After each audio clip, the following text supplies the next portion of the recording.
भिवू नको, मी तुझ्या पाठीशी आहे, असं श्री स्वामी समर्थजी म्हणून गेले. म्हणजे जिथं प्रकाश असतो ना तिथं अंधार नसतो. भीती आणि विश्वास एकत्र राहू शकत नाही. पॉझिटिव्हिटी आणि निगेटिव्ह एकत्र राहू शकत नाही. बऱ्याच वेळा पॉझिटिव्ह होतो, निगेटिव्ह होतो, पॉझिटिव्ह होतो, निगेटिव्ह होतो. नाही, मोटिवेशनने नाही, डिसिप्लिन, शिस्तीने तुमच्या आयुष्यात तुमचे हेल्थ सुधरल, तुमच्या घरातले नातेसंबंध सुधारतील, तुम्ही अशक्य कामं शक्य करून दाखवू शकतात.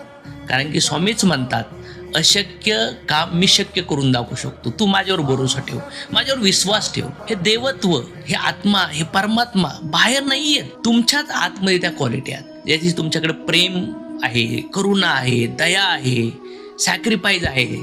जेव्हा तुम्ही पॉझिटिव्ह व्हायब्रेशनमध्ये जिंदगी जगायला लागतात त्यावेळेस निगेटिव्हिटी येऊच शकत नाही. कारण की जिथं ज्ञान आहे तिथं अंधार येऊच शकत नाही. पण जिथं अज्ञान आहे ना तिथं भीती असन, अविश्वास